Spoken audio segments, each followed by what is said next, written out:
Ovarian cancer औरतों के ovaries को प्रभावित करता है, जो हार्मोन्स को कंट्रोल करते हैं और बच्चे पैदा करने के लिए अंडे रिलीज करते हैं। यह कैंसर खतरनाक हो सकता है क्योंकि इसके लक्षण अक्सर तब तक दिखाई नहीं देते जब तक ये फैल न जाए, जिससे इसका इलाज मुश्किल हो जाता है। हम ओवरीज के काम, बीमारी के लक्षण और इसके क्या कारण हो सकते हैं, इस बारे में जानेंगे। हम विभिन्न प्रकार के ओवेरियन कैंसर और इसमें शामिल जोखिम कारकों पर भी चर्चा करेंगे। अंत में हम उपलब्ध इलाजों के बारे में जानेंगे और आपके स्वास्थ्य को बेहतर बनाने के कुछ नेचुरल तरीके बताएंगे। ओवेरियन कैंसर की बेसिक जानकारी होना जागरूकता और जल्दी पता लगाने की दिशा में पहला कदम है।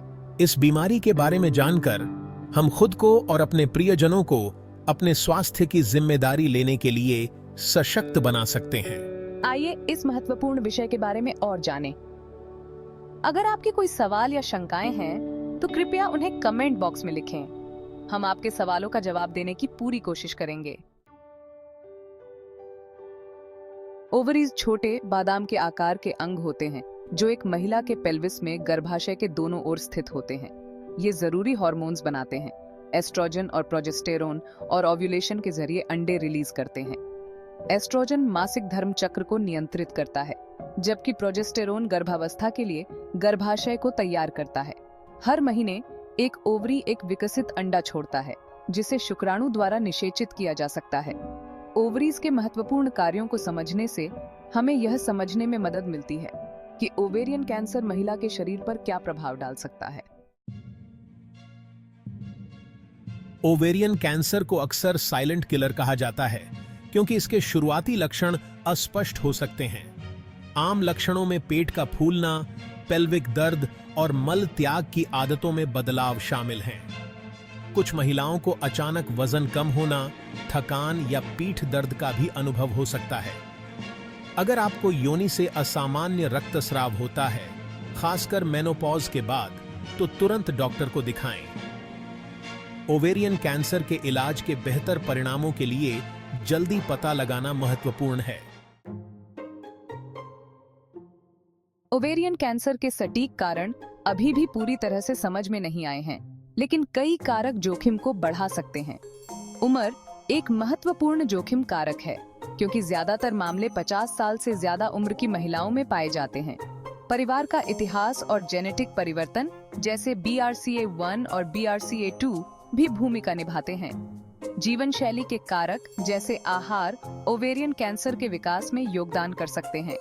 हालांकि कुछ जोखिम कारक हमारे नियंत्रण से बाहर हैं, हम जीवन शैली में बदलाव और नियमित जांच के जरिए अपने जोखिम को कम कर सकते हैं। ओवेरियन कैंसर कैंसर का एक समूह है जो ओवरी के विभिन्न हिस्सों को प्रभावित करता है।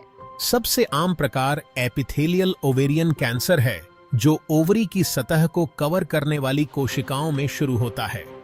इलाज में आमतौर पर सर्जरी, कीमोथेरेपी और कभी-कभी रेडिएशन थेरेपी शामिल होती है। सर्जरी में प्रभावित ओवरी और फैलोपियन ट्यूब को हटाना शामिल हो सकता है या उन्नत मामलों में हिस्टेरेक्टोमी भी की जा सकती है।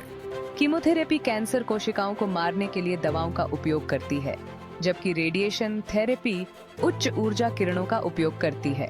ओवेरियन कैंसर का सामना करना चुनौतीपूर्ण हो सकता है, लेकिन सपोर्ट ग्रुप और काउंसलिंग सेवाएं अमूल्य सहायता प्रदान कर सकती हैं। हालांकि ओवेरियन कैंसर को रोकने का कोई निश्चित तरीका नहीं है, लेकिन जीवन शैली के कुछ विकल्प आपके जोखिम को कम करने में मदद कर सकते हैं। नियमित व्यायाम और संतुलित आहार के जरिए स्वस्थ वजन बनाए रखना जरूरी है। फलों, सब्जियों और साबुत अनाज से भरपूर पौष्टिक आहार लेने पर ध्यान दें। ओवेरियन कैंसर का जल्दी पता लगाने के लिए नियमित स्त्री रोग संबंधी जांच बहुत महत्वपूर्ण है। अपने व्यक्तिगत जोखिम कारकों और अनुशंसित स्क्रीनिंग दिशा निर्देशों के बारे में अपने डॉक्टर से बात करें। अपने स्वास्थ्य को प्राथमिकता देने के लिए सक्रिय कदम उठाकर हम ओवेरियन कैंसर के अपने जोखिम को कम कर सकते हैं और जल्दी पता लगाने और सफल इलाज की संभावना में सुधार कर सकते हैं। अगर आपको यह जानकारी मददगार लगी हो तो ओवेरियन कैंसर के बारे में जागरूकता बढ़ाने के लिए कृपया इस वीडियो को लाइक और शेयर करें। स्वास्थ्य और तंदुरुस्ती पर और अधिक जानकारीपूर्ण सामग्री के लिए सब्सक्राइब करना न भूलें।